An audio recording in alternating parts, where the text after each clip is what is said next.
and Moderator, Vice Admiral Pradeep Chauhan, AVSM, VSM, retired, Director General NMF.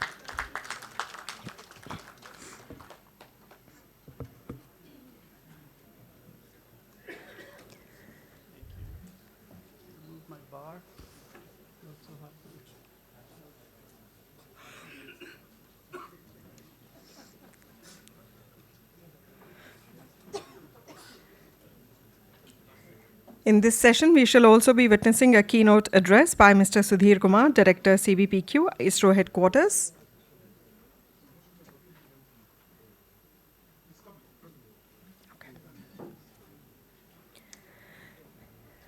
It gives me great pleasure to introduce the esteemed panelists to you all. May I request them to please join us on stage. Mr. Arpan Sahoo, COO, KaleidEO.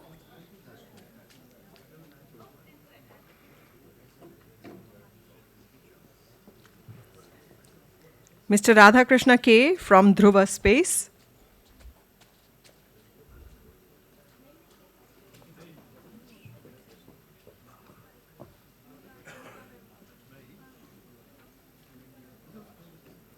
Mr. Rupesh G. Executive Officer, XT. Mr. Gurvinder Chauhan, Chief Executive Officer, QSTC Inc.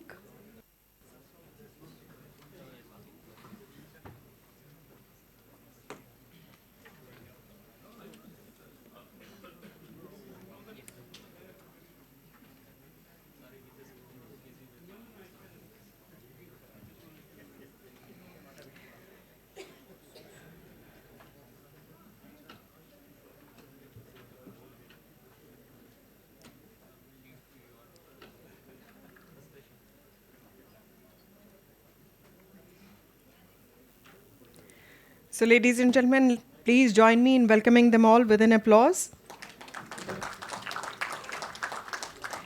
It's an honor to have the Chair and Moderator, Vice Admiral Pradeep Chauhan, AVSM, BAR, VSM, Director General NMF, to moderate this session. And I now hand it over to you, sir, to take it forward. Thank you very much. Good afternoon, ladies and gentlemen. I trust you've had a good lunch and are ready for some intellectual dessert, which I'm sure that my esteemed panelists will provide. Before we commence the session proper, and while we wait, I thought I would, while we wait for one or two of the stragglers to come in, I thought I would beg your indulgence and just spend a little while teaching grandma to suck eggs. So I know that you know all this already, but I need to make sure that we are on the same page, because far too often we have, terminology and including the nouns being used somewhat loosely. And in case I'm ending up insulting somebody's intelligence, let me apologize in advance. In any case, I'm here for the second session because all naval officers go to every place twice, once because they're invited, and the second time to apologize. So, as you're aware, ladies and gentlemen, the surface of the Earth, at least the 70% that comprises the ocean, is increasingly becoming transparent thanks to the profusion of small satellites. And this term, small satellites, of course, as you are aware, includes mini satellites with masses of about 100 to 500 kilograms, microsatellites with a mass of between 10 and 100 kilograms, nanosatellites, also called CubeSats, which have a mass between 1 and 10 kilograms, and now there are increasing reductions in size, and there are picosatellites, and I'm sure there will be femtosatellites shortly with masses of less than 1 kilogram. Now, nanosatellites are based, as was already evident in the last session, on the standard cube unit, which is a cube-shaped structure measuring, I think, 10 centimeters by 10 centimeters by 10 centimeters, and that's 1 U. And then you have multiples of that as 2Us and 3U or 6U or whatever. And all these are becoming increasingly common with multiple configurations now under development. So what I wanted to emphasize is that nanosatellites are, of course, much cheaper than large satellites to build and to place in orbit. And to begin with, the reason for that is that to begin with, cube standards exist. And that contributes by itself to the cutting of costs of research and technical subjects and effort. And then depending upon the specification, I thought when we say large and more expensive and less expensive, what are we talking about? Is it as large as my aunt's garden, or is it as small as my aunt's pen? So depending on the specification, a satellite that is a nano satellite can be built and placed in orbit for roughly $500 or less. That's about 4.5 crore rupees. In comparison, the cost of a conventional satellite can be as high as 400 to 500 million US dollars or euro, because they're almost the same now. That is about 3,600 to 4,500 crores. So we're not talking about tiny amounts of money when we're talking about geosatellites, geosynchronous satellites or geostationary satellites. We're talking about large costs. So as I said, the cost of launching a satellite is also coming down sharply, particularly thanks to launches by ISRO now. And in India, the launch costs are much lower than that of the world, but they're still high. It's still high means it's about 30 to 40,000 US dollars, I think, per kilogram of mass of the satellite. And so the emergence of micro launchers around the world is, in any case, which are dedicated exclusively to placing small satellites in orbit, have, of course, lowered launch costs. And this is another area where Indian industry and Indian private industry in particular is stepping in to provide launch-on-demand services. And I think there is quite a lot of interaction at the high end with Larsen & Toubro and at the low end with a large number of companies that are represented here this afternoon. And in addition to the actual development of a given satellite, or each satellite, launching a nano satellite as part of the constellations, which was mentioned in the earlier session, is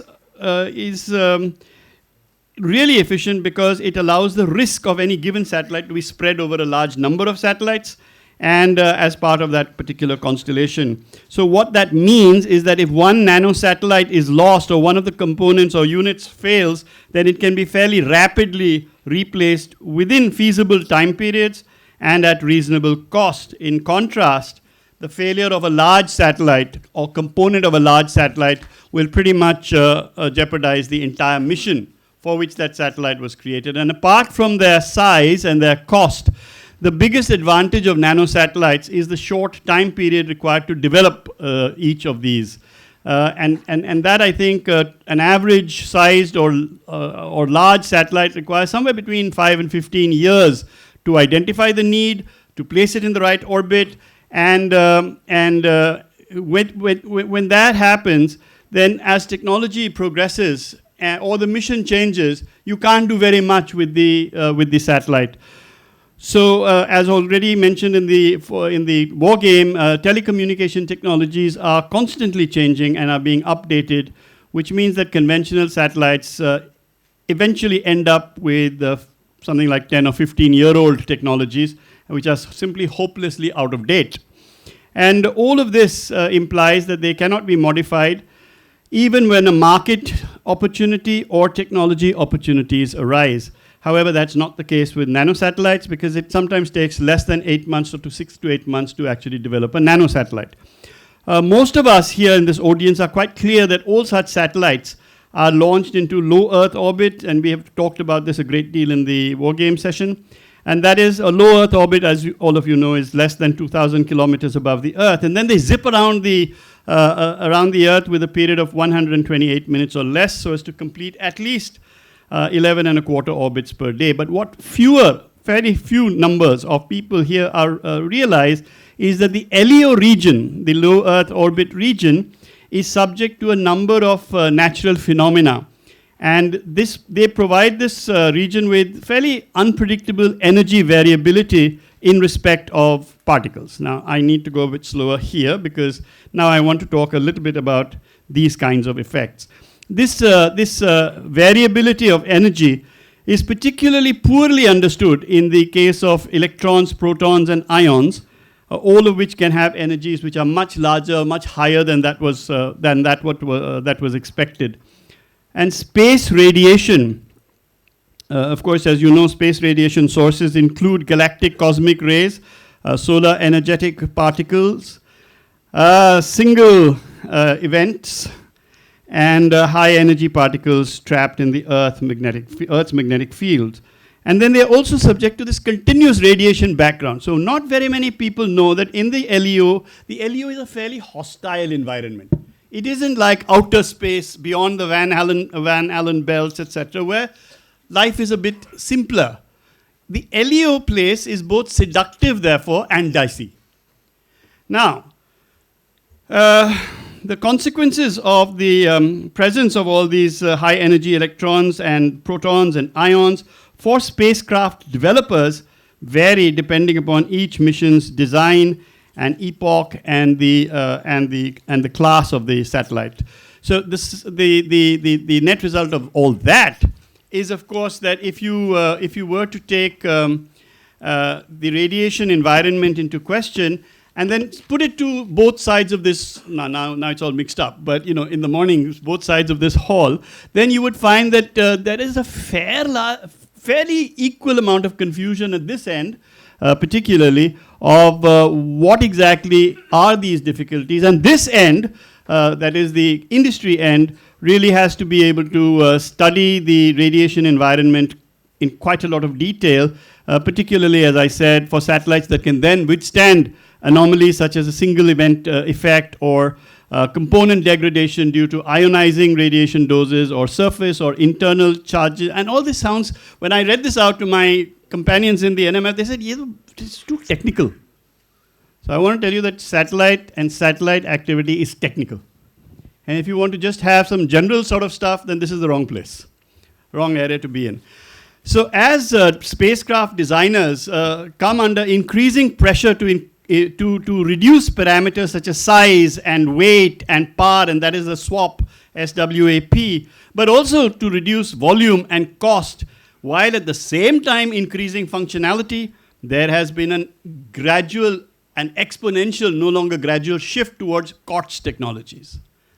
But COTS technologies are not designed for the military robustness that is required to operate in LEO orbits.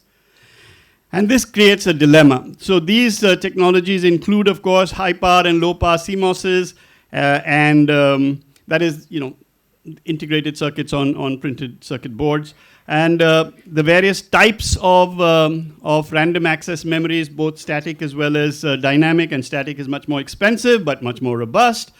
And so in the space environment, spacecraft designers, the technology developers, they have to be concerned with at least two main causes of single event effects, or SEE.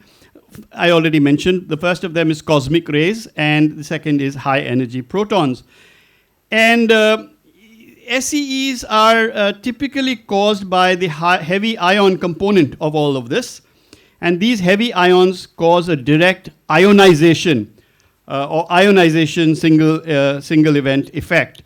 So let me give you an example. Say a heavy ion actually hits a very standard COTS developed CMOS segment. Then you might end up with really undesirable effects like a memory bit flip, or you might end up in a transient. And when we talk about cosmic rays, the problem is equal, if not multiplied. So protons, which are usually trapped in the Earth's radiation belts, or those which are emanated from solar effects, which is why this whole business of studying solar effects is quite so important. These can cause direct ionization or ionization SEEs in very sensitive devices.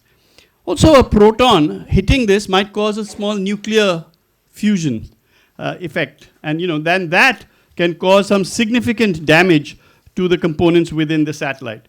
So over the years, different space manufacturers and missions have been concentrating upon the exploration of the near-Earth region, this whole business of the Van Allen belts and how are they working, can we predict them? And so there are satellite launches of small satellites in these belts, just as the base information that industry must use if they are going to make this balance between robustness and cost. So in addition, missions which launch masses of hundreds of kilograms, in addition to all that, as I said, dedicated small satellites offer an important complement to these measurements. So all mission critical devices have to be tested and hardened and then tested again for SEE, because just one of these effects, like a single latch up or a single gate rupture, a latch up is a fancy word that technologists use for a short circuit. So, or a gate rupture, which comes from any MOSFET gate, which then gets overtaken or overcome. So if this electric field is adversely impacted, an overcurrent once again occurs, and that's the end of that particular component. So now our problem is, hello, we want COTS because we want everything fast. And COTS is our mantra in the armed forces. We've grown up with this conditioned response. Oh, all this military tech business is all crap. Let's go to COTS. And the bulk of technology, bulk of industry is delighted. But now, when you put these nanosatellites into orbit in the LEO environment, the results are somewhat less encouraging. So hardening is done typically by the use of silicon. For example, you have silicon on insulator, or SOS, silicon on sapphire, or you have boron, and there are many techniques that are available for hardening of the substrates rather than hardening the chip itself. And so, with all that as the backdrop, if I haven't put this side of the audience completely into la-la land mode, then I'm now going to tell you that all this is required. If you don't understand this, then the QRs that you draw up for this group will be wrong. And when the QRs are wrong, you will have thrown good money at a problem and not get the answer that you needed because you didn't specify all the tests that you wanted from them, and they couldn't give you the actual cost of the component in terms of the quotations that they submit, because they and you are on two different pages. This is why this session is quite so important. Obviously, the world of nanosats is not only about the satellite. Obviously, it's about ground stations. Obviously, it's about AIS on edge, AI on edge computing. It's on so many of these issues that we generally hear about in terms of terminology. So, I think I've exhausted my own time limit, and so to offer you some domain-specific industry perspectives, let me turn to my very esteemed panel of experts who have already been briefly introduced by our incomparable compare. Let me begin with Mr. Arpan Sahoo, who is the Chief Operations Officer of KaleidEO, and I hope that he will tell us a little bit about his Bengaluru-based company's AI on the edge, driven high-resolution optical microsatellite fleet, which I think currently is at 4 satellites, but is likely to grow. So, Mr. Sahoo, you have the floor for about 5 minutes. Yeah, is that good? Am I looking at the wrong direction? I'm looking at the wrong direction. There you go. Yes. Please accept my apologies.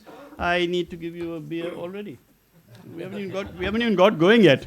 So let me first ask Mr. Sudheer Kumar to give us a much more sensible overview of the panel by delivering a, hopefully not so long, keynote address. So it's over to you.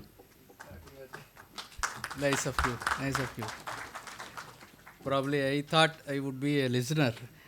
Thanks for giving me an opportunity to give keynote, some address.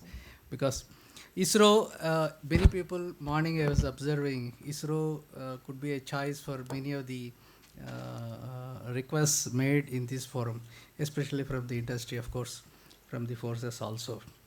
But being ISRO a civilian organization, we can't openly talk on the defense aspects, but we confine ourselves to the technology, capacity building, availability of technologies, and making them available to the needy people, whoever seek for it.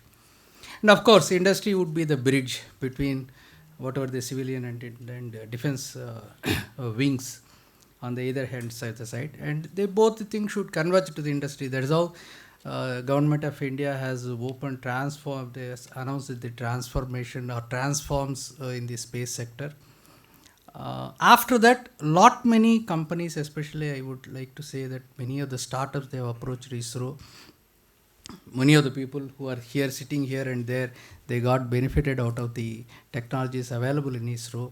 And of course, that is only the right way to expand the entire ecosystem, spreading to the what you call grassroots level to meet the demands. While ISRO is concentrating on the development of capacity as well as research work, but the subject is the satellites, nano satellites or small satellites. Two fronts, morning also somebody were pointing out, if you go for high throughput, bigger satellites, we need the slots in the geospatial orbit, which is obviously be replaced by the communication, low Earth orbits, high latency communication satellites. That is one area where good, because communication is also required by all the agencies, both strategic and civilian applications. And quantum communication is another thing, because which has to be secured, the communication has to be secured. So with the small satellites, independent installations, because we cannot cross over between two areas, the independent installation of defense satellites or civilian satellites with more quantum keying and quantum communication protocols is the order of the day. Earth observation, now going for, let's say, Arpan is going to talk about, now the companies individually, they were looking for their own satellites, because their applications and their innovations are exclusively different from others. If you want to do, many companies are coming like Galaxy, SatSure, Pixel, such kind of people, they wanted to have their own satellites. Now the question is how these satellites are built and tested, and when we wanted to put it, which are all the launchers available, which has been morning onwards being discussed upon. The cost of this satellite production, reusability, not very much longevity, maybe specific purpose, putting it maybe for 1 or 2 years and bringing back maintenance, additional satellites, launching capability, ground system capability. These are all the order of the day. These are all the challenges today what we have. When a country like United States, where 30 to 35 crores population is there, when they have so much of the requirement, you call it as Starlings, where some conditions will be there, they can come in. Before somebody comes in and occupies our seats, better occupy our own seats, better secure our own seats. That is the message the government organizations look for. Maybe for that kind of thing, the companies, MSMEs or corporates have to come together, sharing the resources, making clusters, making the technology available. Recently we have done an IMS technology. At that time, since that time, the last 2 years, there was no satellite bus which is available for the industry to take it. But you see many companies now have come, let's say Agista you take, BST, that company, this company. Airbus is interested to share the technologies with us. Israeli companies are interested to share the technologies with us. Now since the entire ecosystem is opened, now there is no dearth of technologies. But only thing is economics, economy of scale, economy of production, and the user. So users are very, very important. The educating the users, whatever this is, he was mentioning about the small satellites. Just last month, from 17th to 20th, whatever the satellite technology, the satellite, I have flown in ISRO 500 satellites using a some kind of floats in the air, not in the balloons. So the awareness of satellite utilization, foreign countries, they are even for pet dog tracing, they are using the satellite technology. If they lose something, they are using satellite technology. For, of course, Zomato, such kind of things, they are obviously using the technology. The awareness of this customized satellite requirements should come out, and the affordability of this production and launching of the satellite should come out, and it should become an essential technology, requirement. Just like the once upon a time, car was a luxury. Now it has become essential requirement. Like that, a satellite, whatever the reason that would be, because I will not talk specifically about strategic areas, but for all the areas, the satellite technology, how actually we will monitor, should be a daily requirement for each and every user whether it is getting influenced by society. Many applications are there because nobody can generate revenue on a focused thing, whether it is strategic or civilian. Because if you combinedly do it, then only the benefits will be reaped into.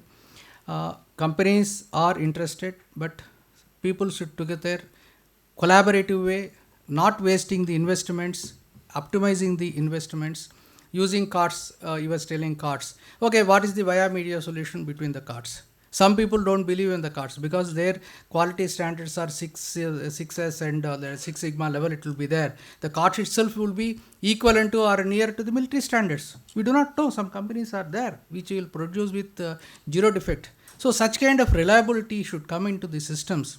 The people should have very high quality standards to avoid this kind of cost and reduce the production cost and reduce the launching cost. Obviously, the organizations like ISRO, we have tremendous capability of sharing the technologies and building the capability and capacity. Now, defense space is also independently coming out with beautiful infrastructure and beautiful technologies. I hope the days to come, both the areas will strengthen hand in hand, and obviously for the national interest, it will be out of the day that we would see especially the satellite technologies and applications would definitely cover most of the areas so that affordability, accessibility and productionability will increase. Thank you. Thank you very much, Mr. Sudheer Kumar, for that somewhat brilliant overview. And once again, you can see that the problem areas lie between how do we achieve this balance between reliability, robustness, and COTS technology, and cost, and volume, and size, and weight. But it's not that the industry in India is unaware of this, and it's not that they are sleeping. And mind you, one of the other areas that are important to be touched upon, which my panelists I hope will, is this whole business of the ground segment. And whether the ground segment is rendered irrelevant, it is because you can transfer data directly across to a geostationary satellite, whether it is not, whether having thousands and thousands of nano satellites in the low Earth orbit will actually complicate the problem of how to allocate frequencies by which the ground segments can actually be run.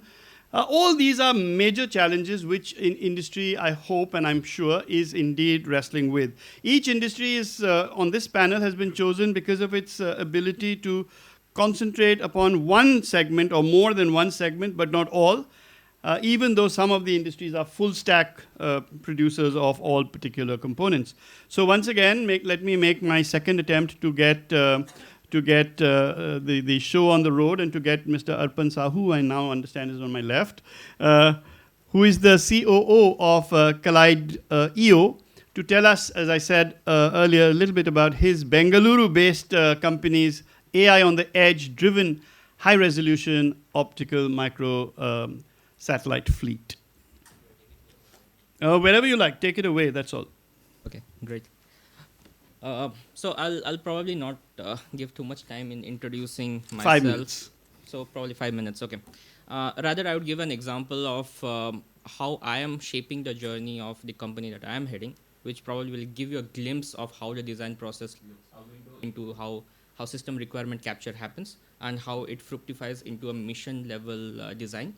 And then probably that translates back into selection of the technology, the programs, and the method utilization in ensuring that the requirements are met, right? So that's understandable. We are making 4 satellites. It's a Earth observation satellite constellation of 4. It's in very low Earth orbit, so we are pushing the boat a little bit further.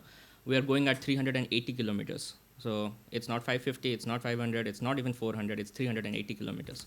So it's even lower. Now, what does that challenge entail? Before we going into challenge, it's important to know what are the benefits. Why would we even push the boat outside of the most comfortable zone of 500 or 550? That's because you get, obviously, a higher resolution. You get better swath. That means you also get better quality pictures. When I say better quality pictures, it's not just about resolution or swath, it's also about your signal to noise ratio. So I'm sorry if I'm getting a bit technical, it's how crisp your image is. When you understand all these types of dependencies together, that's when you start backtracking from your requirement. How often do I need to visit over a location? What's my coverage metrics? How much data do I need to pull? What's my contact points going to be on the various ground stations on Earth? That's how the entire mission design starts to roll up.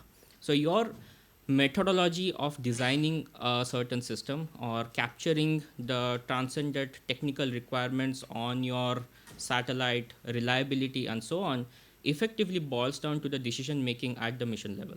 As in, do you understand what your resolution is, what your swath is, what your quality of data should be, what is your revisit, what are your coverage metrics, which areas, geographical interest are you looking at? If you are serving globally, you would go for a polar satellite, polar sun synchronous orbit. If you are trying to restrict it to our neighbors and corridors, probably you would want an inclined orbit. It's as simple a decision as that.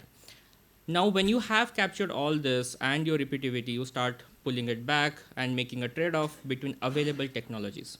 And obviously, you're working with a certain budget. Now, once you have an understanding of the budget and the technology readiness maturity, you start working out interdependencies between different systems. Because if you say my power system needs to support 1 TB of data per day, then obviously you need to start budgeting on the entire size of the satellite. Your satellite starts going up. Do you need to do constant maneuvers of your satellite? So then automatically your AOCS system or the attitude determination, which basically controls how fast the satellite moves, how positioning happens, stabilization happens, that starts putting a lot of stress on your that system, and then you start understanding what happens. So without going into more specifics, and probably I'll put you all to sleep, the idea here is once you have these dependencies mapped out, you get a very complex systems engineering landscape. And this is where the challenge today is in those complex web of interdependencies, balancing cost, balancing reliability, and not just reliability over time. Because what you want today is the selection is not essentially COTS. We like to stay away from the term COTS. It's rather we say RAD tolerant or RAD hardened. Because it's as simple a decision as that. Are you okay with balanced degraded approach of your entire system over a certain lifetime? Say you want a reliability of 99% over 4 years, but after that you're okay with 95%. Then what that automatically puts is which type of components you want to select, which are rated for a certain ionization or a certain amount of failure tolerance. That's what we like to call it. So if you automatically understand that your mission is designed for 4 years and you want 99% uptime, you are happy with those mission specs, you can go for a COTS product, as we like to call it, and keep your cost low. But if you want more than 99% over 7 years, God forbid, then the technology is anyway obsolete and you have sunk money without taking the best benefits out of it. So yeah, I mean, the trade-off is around understanding this complex engineering from mission to systems, and then from systems to taking the careful approach of selection of components. And today, if you talk about any satellite or any of my peers in the industry today, the idea is to move between the spectrum of nanosatellites to slightly heavier satellites. There are different schools of thought, but at the end of it, the purpose justifies the means and not the other way around, not availability of technology. So you could have a lot of satellites at a smaller cost, or you could have a few satellites with a slightly bigger ticket size. But the careful approach to that comes at the best return on investment, either from a commercial domain or from the overall, if you're talking about military or from a strategic aspect, it better means it's what's your reliability or availability during the time of need, because that's what you're paying for. You're not paying for any commercialization of it. So yeah, I'll probably stop it over here. Thank you. Okay, thank you very much. I think that deserves a round of applause simply for the clarity with which you approach the problem. And I also like the fact that you mentioned this whole business of why 380 kilometers and not the standard 500. Having said which, I also want to make a mention of this, of 2 points. One is very quickly that once again in orbital satellites, in the case of China, I've mentioned this earlier, the Yaogan 36 triple cube, Q and tip satellites are all operating at 500 kilometers, but not in polar orbit, but with an inclination of 35 degrees. And so we need to consider that, particularly when, this is evidenced in the tracking of Yaogan 3603A. And the second point I wanted to make here very quickly before handing over to the next speaker is that, the comments you've made are critical for determining what is the level of detail that the QRing, the development of qualitative requirements generates. And has the user had enough interaction with all possible vendors so as to be able to determine the point that you just made on what should be the return on my investment, which then indicates what should be the investment, and whether the need then drives the tech, or unfortunately, as is so often found, the tech drives the need. So with that, I wanted to say thank you once again to you. And now let me turn to our next panelist, Mr. Radhakrishnan Kavuluru, who is with Dhruva Space, and he will again bring us a update, this time from Hyderabad, on Dhruva's both satellite and ground station endeavors. I hope you'll be able to touch upon that. You have 5 minutes. Thank you. Yeah, we can share. Sure. Hi, I'll quickly introduce myself. I am principal engineer at Dhruva Space. I'll tell you a little bit of background for Dhruva. So Dhruva has customers both in both sides of the plate. So we've dealt with defense and we've dealt with commercial customers as well. And whenever we talk to customers, one thing which is very clear is that services are needed across the spectrum. So building a satellite, building a payload, launching them if it is small, and then also on the ground segment side, because satellites can generate huge amount of data, but then we also need to see how do we get the data on ground, how do we assimilate it, merge it, and then make images out of it. And Dhruva is essentially now a full stack space solution provider, which has almost 3 segments now. So on the launch side for CubeSats, we make orbital deployers. So orbital deployers are basically pieces of machine which eject satellites when the required parameters are met on the launch vehicle. And this is for CubeSat form factors, right? And then on the satellite side, we have entire spectrum of buses. So we have starting from CubeSats to 30 centimeter to 90 centimeter, which has almost maximum of 500 kg weight factor. Now coming to the ground stations, we have antennas in all spectrums, and what we are able to do with this is basically package an entire service of building a satellite and ground station experience. And because the bus is in our hand, right? So as Arpan has clearly mentioned, the complexity of building a satellite is basically managing your parameters in building a satellite, power, weight, and also the cost. So because the bus is in our hand, we can actually customize it to the payload that is in requirement.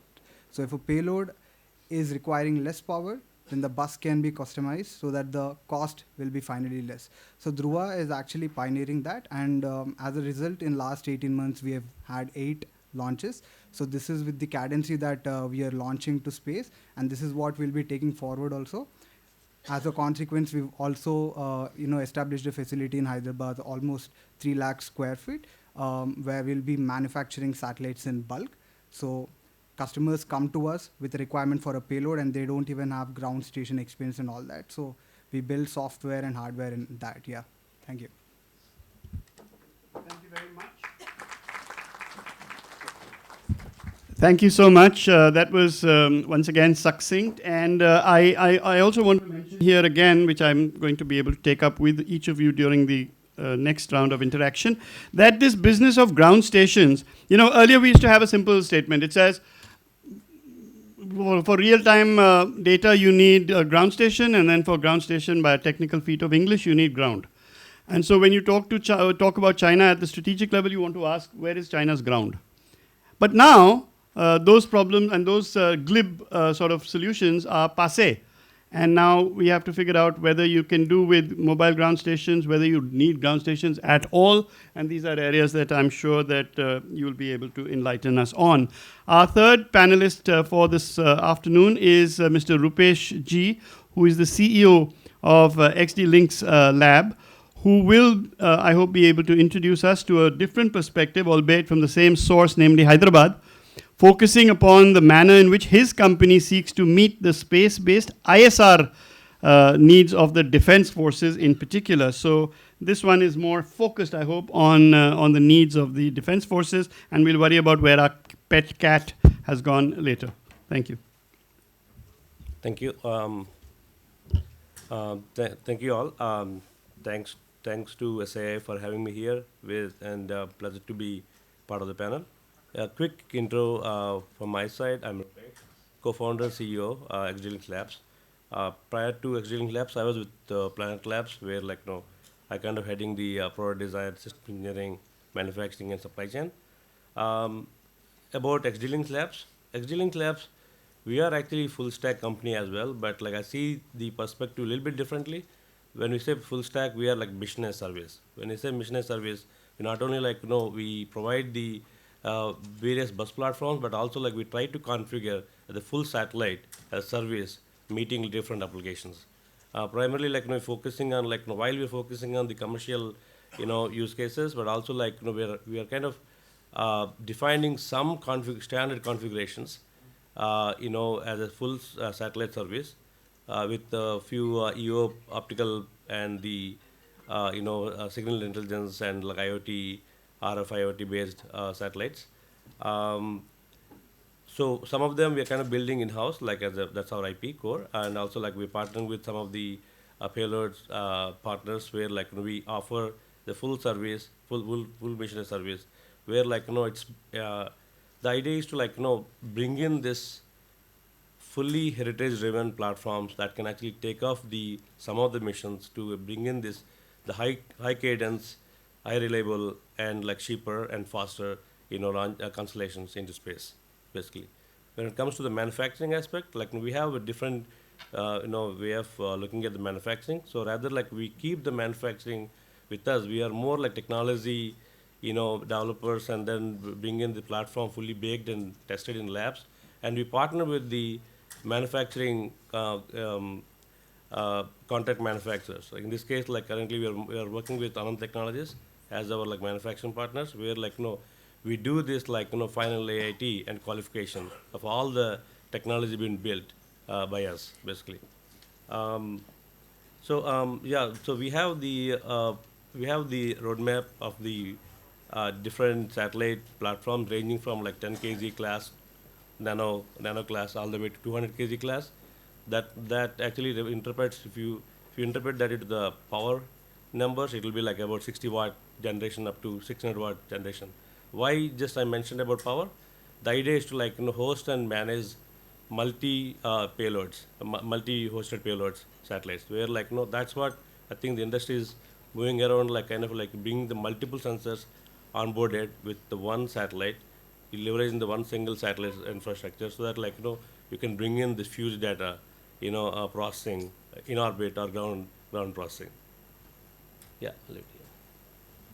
Once again. Thank you once again for a succinct presentation. You can see, ladies and gentlemen, that there are different approaches even for full stack service providers.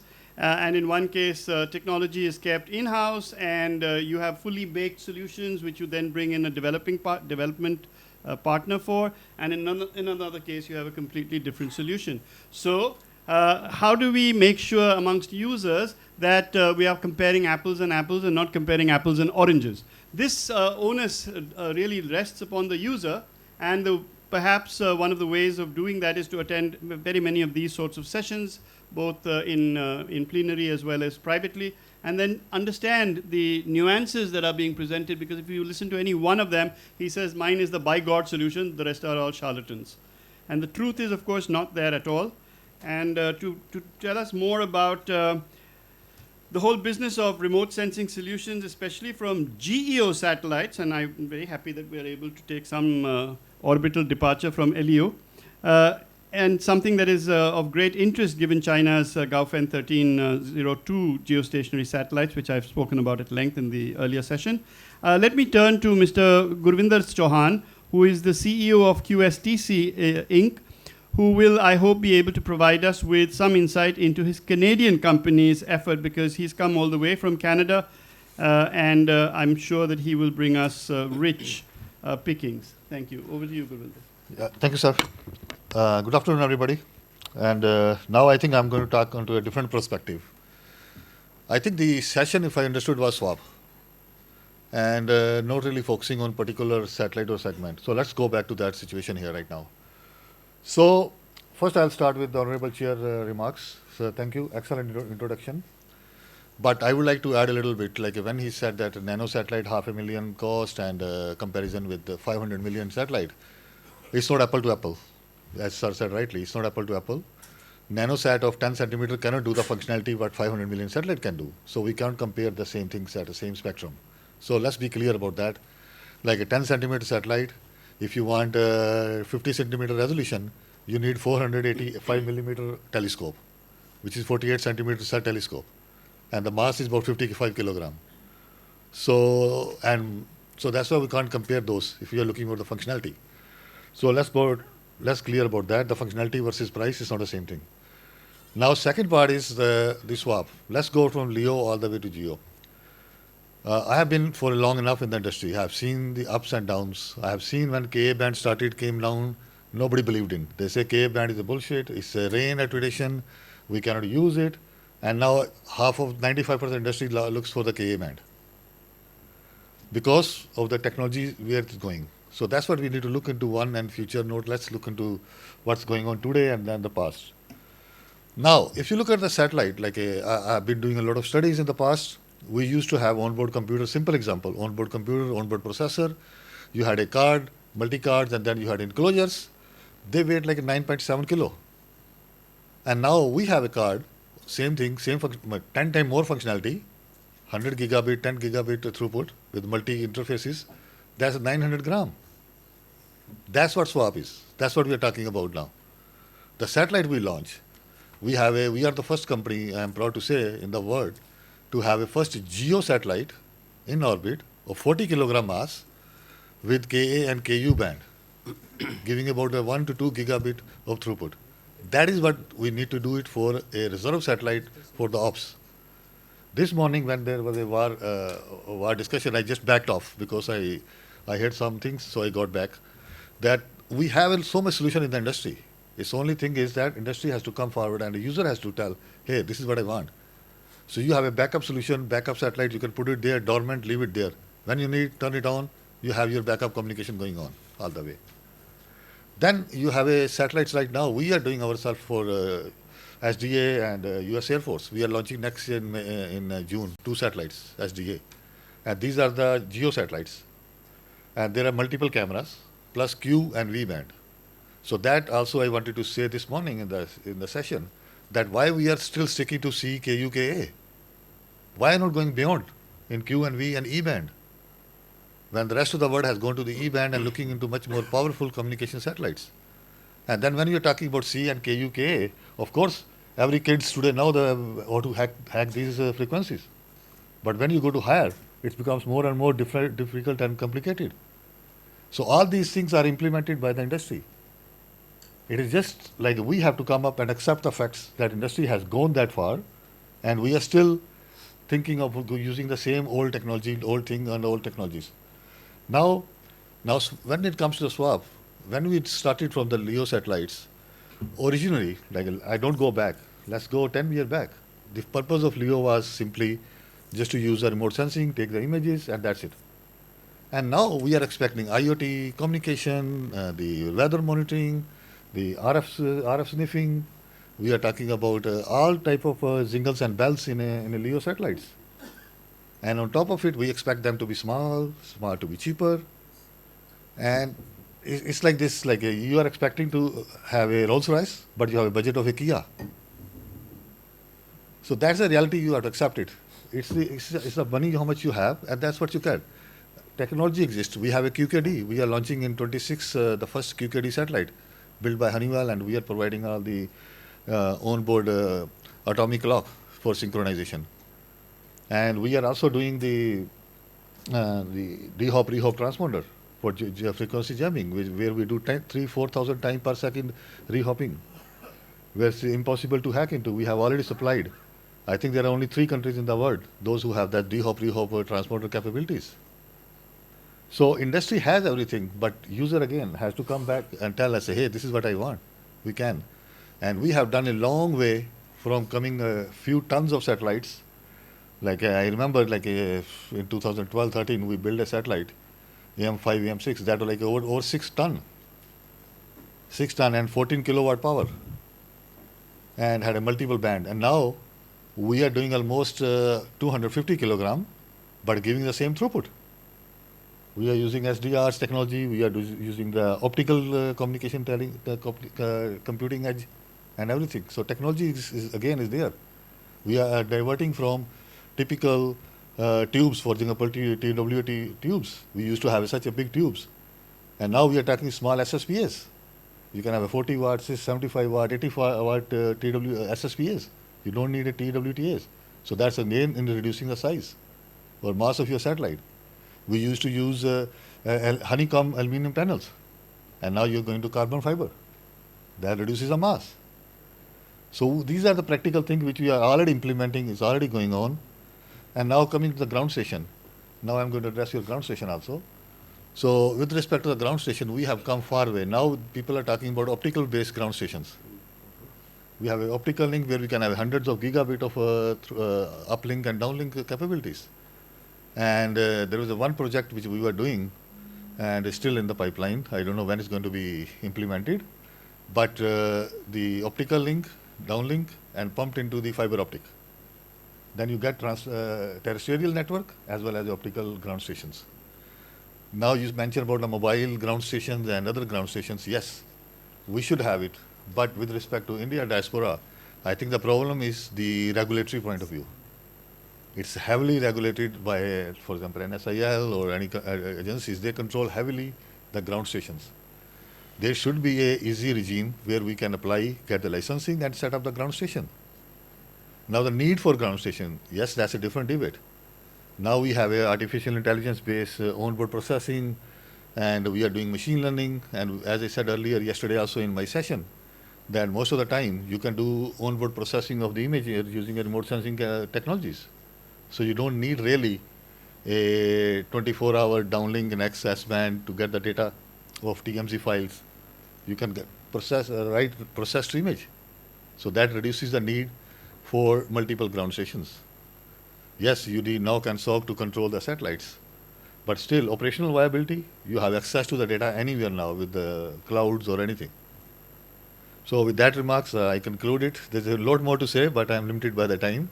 So my apologies. If anybody wants, I'm free, then have a more discussion. Thank you. Thank you very much, Mr. Chauhan. And I just wanted to emphasize 1 or 2 points which you've made, which are very telling. And I think that you've, as I hoped, have certainly enriched the panel. In September of 2023, I don't need to tell you that 90% of internet cables are carried on undersea cables. And so when you have a downlink, an optical downlink, which you're pumping directly into fiber optic cables, then you have to bring this factor into account for militaries at least. And in September of 2023, there was in the Baltic a Russian-Chinese combined vessel called the New Polar Bear, which lowered its port anchor and drove at 12 knots and cut through the entire set of 2 cables, rendering large amounts of that particular area, devoid of any kind of signal. So there are no magic wand solutions. I really appreciated the fact that if you want everything, it probably can't be managed. If you want all the bells and whistles of a Rolls Royce, you probably can't manage it if you can only afford a Hero motorcycle. But in India, that is exactly what we want. And that is exactly what, in many cases, is being done. So we have an old saying, sir, without entering into any polemics, we have an old saying which says that he who says it cannot be done should never interrupt he who is doing it. And with ISRO, I think that this has been proven repeatedly, that the costs of, say, for example, some of the missions that ISRO undertakes and has undertaken, the Chandrayaan mission and Chandrayaan 3, have been remarked upon by people before they were launched that this is an impossibility. and yet it is right there. So now, India's challenge to its industry is that we want all this. Yes, we understand the difference between having many CubeSats and whether you go from 6U to 48U and whether you want to manage it in the same. That is not our intention. We don't have, but if you say that you are able to launch a GEO satellite with 40 kilogram mass, then it is really quite remarkable, and it is something that we would like very much to learn from you on and to explore with you. That having been said, we have had many nuggets of information which have been dropped in very short periods of time, and so I will turn the discussion over to the House and see whether there are any questions or comments that might be required. Remember, this is not all of the industry representation. This is a sample representation. And so in industry, there are many more stalwarts available than are available on the panel. That having been said, the floor is open. If you any comments or any points that you would like to make to the panelists, not specifically to their company, but to the technologies that their company represents, we'd be happy. This is a bit like Christie's auction house, so thank you very much. There's one. Sold. Yes, we'll start from the back and then come to you, if I may. Yes, good, thank you. Right, the young gentleman who said in the morning that of course he has something to say. Hi, thank you for taking my question. I'm very happy with what Arpan said regarding the trade-offs. Could you just introduce yourself for 1 second? I'm sorry, I'm Naresh, I'm from CSDR. We are a think tank operating in space and defense policy. So I wholeheartedly agree with what both of the engineers there said. Regarding the trade-offs between swap and the machine requirements. But flipping the point from a material science point of view, I think once the CubeSat industry matures in India in 2 to 3 years, do you think there's a market for radiation shielding companies, or do you guys are looking into companies that are operating radiation shielding abroad? So I'm just trying to figure out whether there's a market in 3 to 5 years. That's a great question. We'll take one more.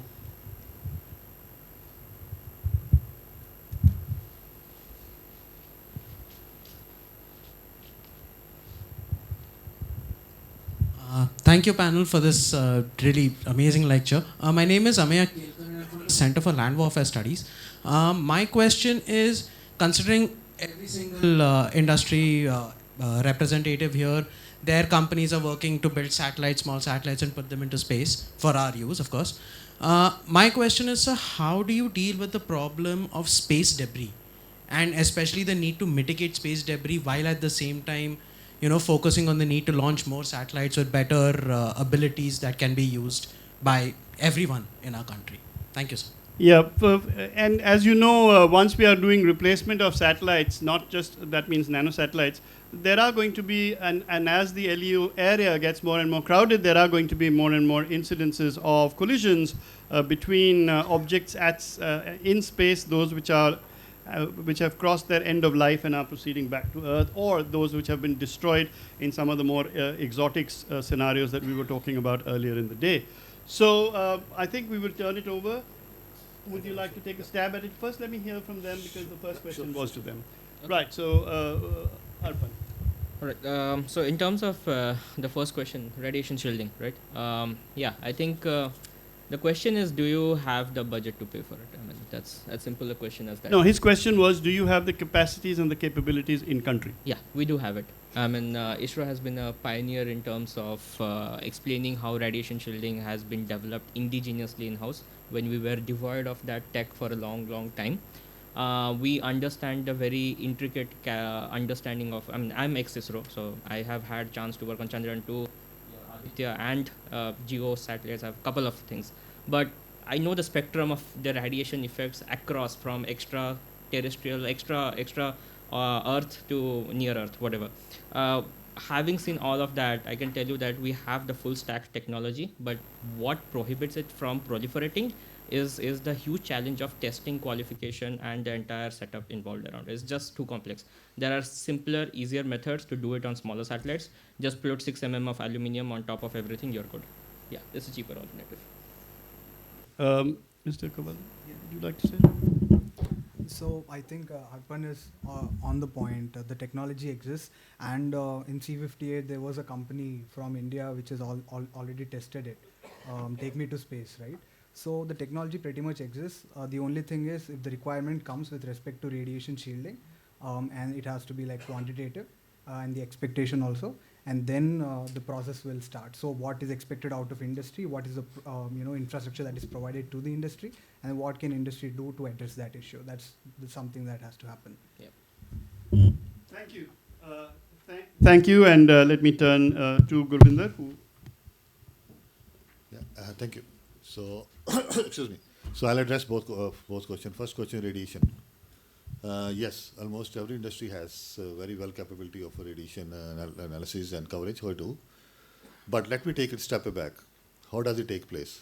The first of all, during the mission analysis or mission design phase, that's when you first of all design the orbit, like which orbit is going to go, what are the orbital requirements, as Sir explained very well about the various radiation level in each orbit, how much exposure you have.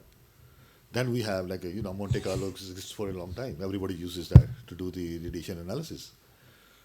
Then it's not the industry or what satellite manufacturer, for example, us.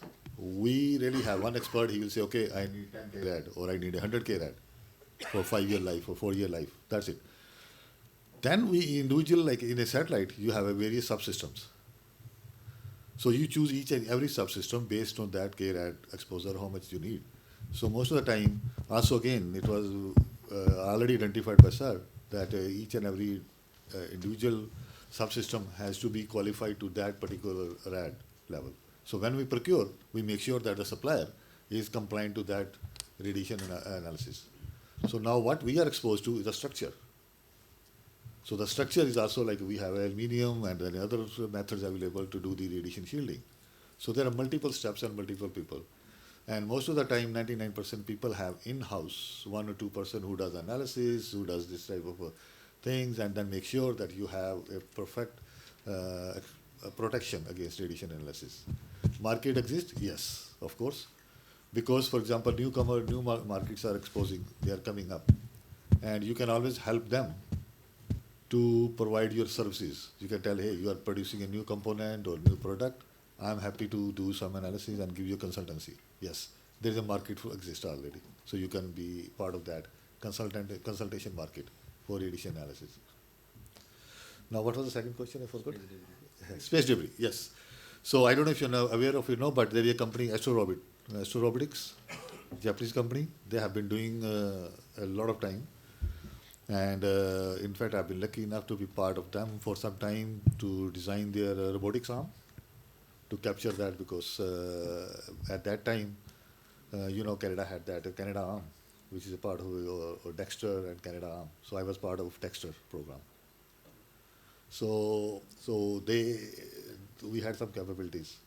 So they are using that. Now, in the recent sessions with the United Nations Outer Space Conference, there is some discussion going on that based on the number of satellites launched by the country, there should be some sort of a contribution fees levied on countries so that they can be responsible for their own mess they are creating in orbit. So, for example, in GEO, we have what we call graveyard. So when after a certain time of period, we have to move satellite to the graveyard, let it die there. But in LEO, it's more difficult and more critical because if it falls free fall, then it can hit anywhere. Like a couple of months back, there was an incident with Starlink that if one strike and the whole constellation will go down. So there are a lot of programs coming up and a lot of companies are coming up and they are doing a lot of good work for the debris removal. But I think end of the day, it will become to each and every nation how they are going to implement their debris removal policy, I should say. But this is our duty as well as a manufacturer to come up with some solution which can contribute to that so that we don't have more what we have already, a big mess.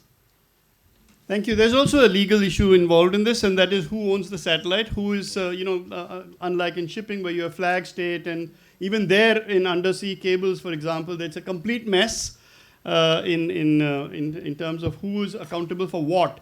And now as more and more private players enter, and as more and more private players enter into contracts to form multilateral and multinational private entities, this whole business is going to require a fair amount of regulation. And so the point that was made earlier about the speed of regulation is actually a point that is germane. It's, yes, we need speed of regulation, and yes, we need regulation as well. So these two are not as simple and binaries as one might think. So Rupesh wants to weigh in on this, and I'm happy to give it to you. Yeah, I think quick note on the radiation hardening part. I think I think the question, if I understand right, you're talking about the CubeSats, the amount of the numbers being projected in next 3 years, right? I mean, it's all about the economics.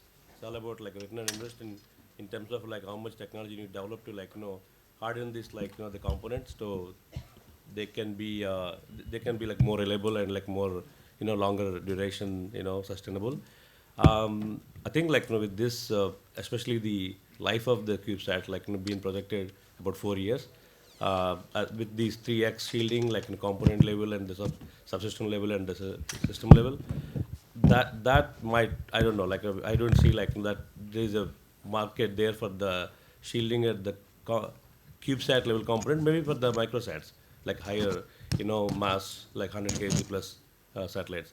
Regarding the space debris, we as XG-Links Labs, we're collaborating with 2 companies in integrating the robotic arm to kind of test out this grabbing this the debris and the also deorbiting already in orbit satellites, especially with the InSpacity and a company called X Labs from US, which is NASA funded organization. Yeah. Thank you. And whatever I might say that, yeah, well, okay, I'm unable to resist. So yes, please go ahead, Marshall. Just a quick small question to the panel. We know that there are payoffs and there are compromises that happen when you change the size. There's a payoff for a large satellite, there's a payoff for a small satellite. Conventionally, we've always seen the larger kind of satellites, of class, which have generally been utilized by militaries all over the world. Now that there is a trend that's of reducing size and swap factors, from your knowledge as designers and manufacturers, what are the elements when you reduce the size that undergo the maximum compromise? What are the ones that have lesser elements of compromise? So if you were to take a communication satellite as an example, or an ISR, an Earth observation satellite as an example, and you were to scale it down, what are the elements that would see the maximum compromise and possibility of failures? What are the ones that see the least? So probably I'll take an attempt from the Earth observation segment, because we are in the business of making payloads. We are making a 1 meter and 65 kilometers worth. So that's a VLEO constellation at 380. The biggest trade-off that we had to make of doing a swath versus resolution trade-off, in the biggest hit that takes is typically your swath goes down. The first trade-off is always swath. Next comes your aperture, because I think what he is talking about is that when you are trying to apply swap, not swath, but swap, and when you're utilizing, you're trying to scale down the size, weight, etc. of your satellite, you will have some compromises that you will have to build in for the user to accept so that you can come to this size. What are these components, if you can identify them? The compromises you do is lose redundancy on a lot of your components, which inevitably affects your reliability. You don't have hot redundant chains. You typically have cold redundancy at a component level. That's the first trade-off you do. The second is the number of qualification steps that you have to take at the system level. Instead of doing at full-scale integration test to a certain degree, because it's a smaller satellite, you do it at more like subcomponent to keep the cost down, that most manufacturers will do, instead of spending a disproportionate amount than what the satellite actually costs. So that's the kind of other trade-offs that happen that's on the top of my mind. The other things are the selection of materials. Instead of going for more controlled materials, which are probably difficult to justify within that swap margin and the budget, you typically go for the most available matters in the least amount of time. These are the couple of trade-offs. Can I just butt in to ask one question which doesn't have to be answered here because we just simply do not have the time, but to ask you whether you don't think that the user too should have a sliding scale of activity that he will accept at different levels of compromise from the user's perspective. That means I want something that will last for 5 years and I want it to have 99%, or I'm happy with 3 years and then it'll cost me so, or you tell me how much it'll cost and what are the compromises. But if the user doesn't have this sliding scale, it might be difficult for different manufacturers to come to a standard point of being able to address that QR so that you end up, as you said, comparing apples and not apples and oranges. So this is also something that needs to be said. And now before I bring this panel to a close simply because of the press of time, Mr. Sudheer Kumar, would you like to say anything in conclusion with maybe a minute or minute and a half? Thank you. Thank you. I think the small satellite being the topic is the small satellite, the manufacturing and flexible design and manufacturing. Obviously, even when a couple of years back, Subbaragaru may be knowing, if Earth observation means 1.9 tons, now it is coming to 600 to 700 kgs. What miniaturization has gone into? Each and every, say you take NGC or you take his TTC, you take his each and every component. It can be done within a small chip. Now ICs and ASICs, even FPGAs, modularization, that is going to bring down the size of the especially, and towards that one lots of research has to happen both in the industry, and when research has to happen, investments will be there. When investments will be there, cost will be there. When cost will be there, economy scale will be there. Then everybody will say how actually I will make a trade-off ROI. So the only everything everywhere it boils down to, we have to generate the market. The market is end user segment. How actually the market has to be generated so that the ROI will be justified. Probably I think small satellites are going to be the order of the day. Definitely the bigger satellites are going to slowly will be replaced by the small satellites. And of course small satellites, longer lives we need not have to consider. Maybe shorter lives with a short span of time and more focused user friendly rather than putting everything together, both weather, both forest kind of thing, all optical loads, all sensors, rather than putting together a small concise user dependent satellite manufacturing with a short span with a launcher capability. I think that should be the order of the day. I hope such kind of user requirements will keep going on. For that one, outreach is required, awareness is required. Each and every person over here, they have to go into the public and make them aware what the satellite applications will lead us or will give us leverage, both not only on employment point of view, but also in the revenue point of view, on societal development point of view. So this is a cascading effect, bottom approach. I'm sure India is going towards that one. Applications are increasing, universities are coming, students are coming.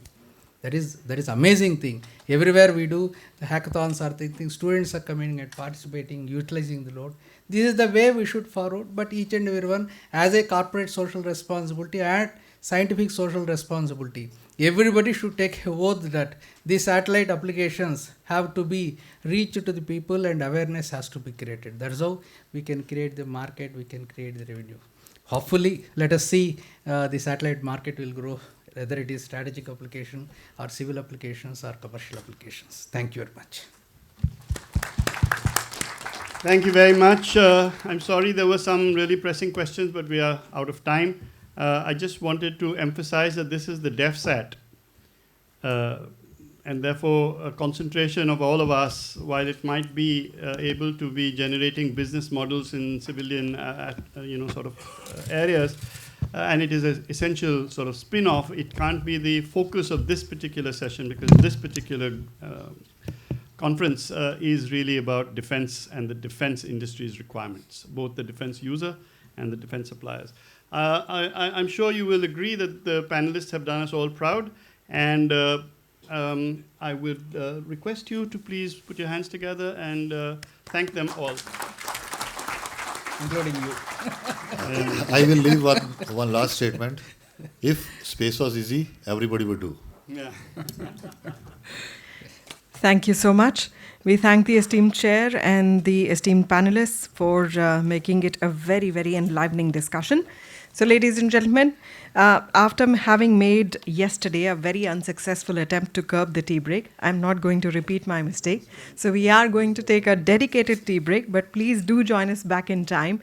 We are going to start the next session with your cooperation, of course, at sharp 4:25, that is 16:25 hours. So, please do join us back in time and please be seated for the next session, which is again a panel discussion, acquisition process for military grade space assets. Thank you.